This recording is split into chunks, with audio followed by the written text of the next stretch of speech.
Example number 2.2.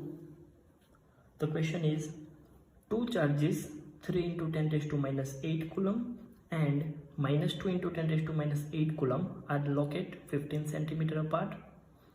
At what point on the line joining the two charge is the electric potential zero? मतलब कि कोई दो charge है, दोनों चार्ज के बीच का सेपरेशन डिस्टेंस 15 सेंटीमीटर है। उस दोनों चार्ज में से अगर एक लाइन पास की जाए तो उस लाइन पे कौन से पॉइंट पे पोटेंशियल जीरो मिलेगा वो हमें फाइंड करना है। मैंने पूरा सॉल्यूशन 3 केस में दिखाया हुआ है। देखते हैं तीनों केस। फर्स्ट केस ऐसा है जहां पे पॉइंट P की जहां पे हमें पोटेंशियल जीरो मिल रहा है वो दोनों चार्ज के बीच में है। लेट्स सपोज दोनों के बीच का डिस्टेंस 15 सेंटीमीटर है। Q1 चार्ज से P का डिस्टेंस अगर x होगा तो Q2 चार्ज से P का डिस्टेंस टोटल 15 माइनस x मतलब 15 माइनस x होगा। इस पॉइंट पे पोटेंशियल जीरो मिल रहा है। That means Vp equal to V1 plus V2 equal to zero. Vp पे पोटेंशियल कौन सा है? फर्स्ट चार्ज की वजह से पोटेंशियल एंड सेकंड चार्ज की वजह से पोटेंशियल, दोनों का एडिशन, क्योंकि पोटेंशियल तो स्केलर क्वांटिटी है। तो वैल्यू रखते हैं V1 इक्वल टू के Q1 upon distance x plus k Q2 upon distance 15 minus x equal to zero. K common निकाल के इक्वल टू के सामने जाने देंगे, जीरो के डिनोमिनेटर में आ जाएगा तो वो भी जीरो हो जाएगा। Q1 और Q2 की value 3 into 10 raise to minus 8 divide by x plus minus 2 into 10 raise to minus 8 divide by 15 minus x equal to zero. फिर से 10 रेज़ टू माइनस 8 कॉमन निकाल के इक्वल टू के सामने जाने दो, जीरो के डिनोमिनेटर में आएगा वो भी जीरो हो जाएगा। तो बचेगा क्या? एलसीएम लेते हैं 15 into 3 45 minus 3x minus 2x divide by x into 15 minus x। x into 15 minus x equal to के सामने जीरो हो जाएगा। फाइनल आंसर मिल रहा है x इक्वल टू 9 सेंटीमीटर। मतलब कि ये जो पॉजिटिव चार्ज है Q1 वहां से 9 सेंटीमीटर डिस्टेंस पे कोई ऐसा पॉइंट मिलेगा जहां पे पोटेंशियल जीरो होगा। तो Q2 से उसका डिस्टेंस कितना हो जाएगा? Q2 से उसका डिस्टेंस होगा 15 माइनस 9 मतलब कि 6 सेंटीमीटर।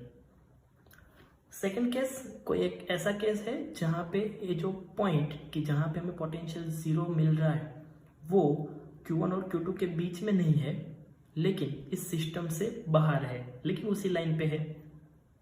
लेट सपोज Q1 से इस P पॉइंट का डिस्टेंस है x, तो Q2 से इस पॉइंट का डिस्टेंस क्या होगा? Q1 और Q2 के बीच का डिस्टेंस 15 है। Q1 से P तक का डिस्टेंस x, तो Q2 से P तक का डिस्टेंस x माइनस 15, तो हमें इतना डिस्टेंस मिल जाएगा x माइनस 15।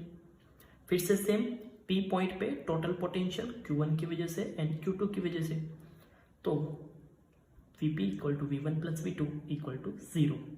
के Q1 upon x plus k Q2 upon x minus 15 equal to zero. Value रखी हुई है, सॉल्यूशन किया, आंसर मिला x इक्वल टू 45 सेंटीमीटर। मतलब कि Q1 जो चार्ज है उससे राइट साइड 45 सेंटीमीटर डिस्टेंस पे हमें एक ऐसा पॉइंट मिल रहा है जहां पे पोटेंशियल जीरो हो। स्टूडेंट्स, एग्जाम में आपको ये दो कंडीशंस ही लिखनी है, दो ही केस लिखने हैं, ये थर्ड केस नहीं लिखना है। अब ये थर्ड केस मैंने क्यों दिखाया हुआ है?